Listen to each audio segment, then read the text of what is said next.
মুৰ্দাবাদ মুৰ্দাবাদ হিমন্ত বিশ্ব শৰ্মাৰ কাম নাই অসম সৰকাৰ হাই অসম সৰকাৰ মুৰ্দাবাদ অসম সৰকাৰ হাই আজিৰ এই প্ৰতিবাদী কাৰ্যসূচীৰ জৰিয়তে ছাত্ৰ মুক্তি সংগ্ৰাম সমিতিয়ে কেন্দ্ৰৰ নৰেন্দ্ৰ মোদী চৰকাৰ আৰু ৰাজ্যৰ হিমন্ত বিশ্ব শৰ্মা চৰকাৰক দাবী উত্থাপন কৰিছে যে অতি শীঘ্ৰে অসমৰ বান আৰু গৰাখহনীয়া সমস্যাৰ এক বিজ্ঞানসন্মতভাৱে স্থায়ীভাৱে প্ৰতিৰোধৰ আৰু নিয়ন্ত্ৰণৰ ব্যৱস্থা গ্ৰহণ কৰিব লাগে। আমাৰ এইটো মূল দাবী। তাৰ উপৰিও আপোনালোকে জানে যে সমগ্ৰ ধুবুৰী জিলাখন বান আৰু গৰাখহনীয়াৰ কবলত পৰি ককবকাই আছে। আৰু কিছুদিন পূৰ্বে আমাৰ অখিল গগৈ ডাঙৰীয়া ধুবুৰী জিলাত সেই বান বিধ্বস্ত অঞ্চলসমূহ পৰিদৰ্শন কৰিছে। অত্যন্ত দুৰ্ভাগ্যজনক কথা যে সেই বান পীড়িত এলেকাসমূহত চৰকাৰী নিয়ম অনুযায়ী ৰিলিফৰ যি মেনুৱেল আছে সেই মেনুৱেল অনুযায়ী কোনো ধৰণৰ ৰাইজক সকাহ প্ৰদান কৰা নাই। আৰু ইমান ডাঙৰ ডাঙৰ গৰাখহনীয়া হৈছে, হাজাৰ হাজাৰ মানুহৰ ঘৰ দুৱাৰ মাটি ভেটি উটি গৈছে, তাৰ পিছতো চৰকাৰে কোনো ধৰণৰ গুৰুত্ব প্ৰদৰ্শন কৰা নাই। জলসম্পদ বিভাগে সেই স্থানসমূহত যোৱা নাই, কোনো ধৰণৰ গুৰুত্ব প্ৰদৰ্শন কৰা নাই। আনকি জিলা প্ৰশাসনৰ ফালৰ পৰা বা জিলাৰ যি বিভাগীয় কৰ্তৃপক্ষ আছে তেওঁলোকৰ ফালৰ পৰা কোনো ধৰণৰ ব্যৱস্থা গ্ৰহণ কৰা নাই। সেইকাৰণে আজিৰ এই প্ৰতিবাদী কাৰ্যসূচীৰ জৰিয়তে ছাত্ৰ মুক্তি সংগ্ৰাম সমিতিয়ে ধুবুৰী জিলা আয়ুক্তৰ জৰিয়তে চৰকাৰ আৰু সংশ্লিষ্ট বিভাগক জনাই দিব বিচাৰিছে অতি শীঘ্ৰে ধুবুৰী জিলাৰ যিবিলাক বানপীড়িত এলেকা আছে, যিবিলাক গৰাখহনীয়া পীড়িত এলেকা আছে, সেই গৰাখহনীয়া পীড়িত এলেকাসমূহত যাওক, লোকক আপোনালোকে ক্ষতিপূৰণৰ ব্যৱস্থা দিয়ক, তেওঁলোকক পুনৰ সংস্থাপনৰ ব্যৱস্থা কৰক আৰু অতি শীঘ্ৰে বান আৰু গৰাখহনীয়া সমস্যা নিয়ন্ত্ৰণৰ কাৰণে বিজ্ঞানসন্মত ব্যৱস্থা গ্ৰহণ কৰক। আমি আপোনালোকৰ জৰিয়তে এটা কথা অত্যন্ত দুৰ্ভাগ্যজনকভাৱে আৰু ক্ষোভিত হৈ ক'বলগীয়া হৈছে। আপোনালোকে জানে যে কালি আপোনাৰ কেন্দ্ৰীয় বাজেট উত্থাপন হৈ গ'ল। আপোনালোকে নিশ্চয় সকলোৱে খবৰ পাইছে যে অন্ধ্ৰপ্ৰদেশৰ বানপানী সমস্যাৰ মোকাবিলা কৰিবৰ কাৰণে 15,000 কোটি টকা পেকেজ ঘোষণা কৰিছে। বিহাৰৰ বানপানী সমস্যা মোকাবিলা কৰাৰ কাৰণে আপোনাৰ 11,500 কোটি টকা ঘোষণা কৰিছে। অথচ আমি সকলোৱে জানো যে অসমৰ বানপানী আৰু গৰাখহনীয়াৰ সমস্যাটো কিমান ডাঙৰ ভয়ানক সমস্যা।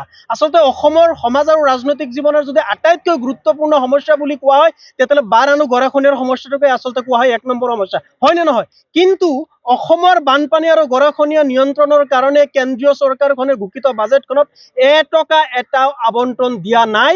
কেৱল অসমক সহায় কৰিব বুলি মৌখিক প্ৰতিশ্ৰুতি দিয়া হৈছে।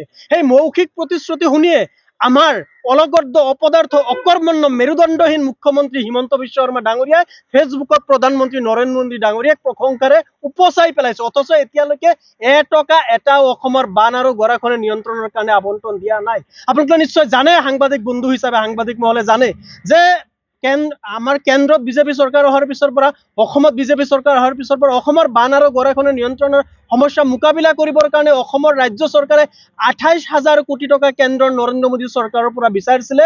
মাত্ৰ তেওঁলোকে এতিয়ালৈকে দিছে 205 কোটি টকা। গতিকে অসমখনক যে সদায় মাহিয়াৰ দৃষ্টিভংগীৰে তেওঁলোকে চাই আছে, এইটো বাৰম্বাৰ প্ৰমাণ হৈ পৰিছে। অসমখনক যে তেওঁলোকে কেৱল সম্পদ লুণ্ঠনৰ থলী হিচাপে গণ্য কৰি আহিছে, এই কথাটো বাৰম্বাৰ প্ৰমাণ হৈ আহিছে। সেইকাৰণে আজিৰ এই প্ৰতিবাদী কাৰ্যসূচীৰ জৰিয়তে ছাত্ৰ মুক্তি সংগ্ৰাম সমিতিয়ে কেন্দ্ৰৰ নৰেন্দ্ৰ মোদী চৰকাৰ আৰু ৰাজ্যৰ হিমন্ত বিশ্ব শৰ্মাক সকীয়াই দিছে যে অতি শীঘ্ৰে অসমৰ বান আৰু গৰাখহনীয়াৰ সমস্যাটো ৰাষ্ট্ৰীয় সমস্যা হিচাপে স্বীকৃতি দিয়ক আৰু এই সমস্যা সমাধানৰ কাৰণে আৰু নিয়ন্ত্ৰণৰ কাৰণে ৰাষ্ট্ৰীয়ভাৱে পদক্ষেপ গ্ৰহণ কৰক। আৰু অসমত ইতিমধ্যে বান আৰু গৰাখহনীয়াৰ কবলত পৰি যিবিলাক লোক নিজৰ ঘৰ হেৰুৱাইছে, মাটি হেৰুৱাইছে, ভেটি হেৰুৱাই সম্পূৰ্ণ সৰ্বশ্ৰান্ত হৈ পৰিছে, সেই লোকসকলক উপযুক্ত ভূমি প্ৰদান কৰি তেওঁলোক পুনৰ সংস্থাপনৰ ব্যৱস্থা গ্ৰহণ কৰে। আৰু বিশেষকৈ আমাৰ ধুবুৰী জিলাৰ যিবিলাক বান আৰু গৰাখহনীয়া পীড়িত অঞ্চল আছে, অতি শীঘ্ৰে সেই অঞ্চলসমূহ পৰিদৰ্শন কৰি ৰাইজক সকাহ দিয়ক আৰু বান আৰু গৰাখহনীয়া নিয়ন্ত্ৰণৰ কাৰণে ব্যৱস্থা গ্ৰহণ কৰক।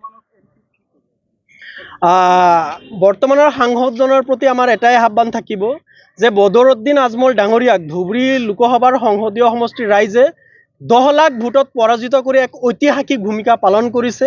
গতিকে আপুনিও আপোনাৰ সাংসদ হিচাপে যি দায়িত্ব, সেই দায়িত্ব পালন কৰাৰ কাৰণে আপুনি যত্নৱান হওক।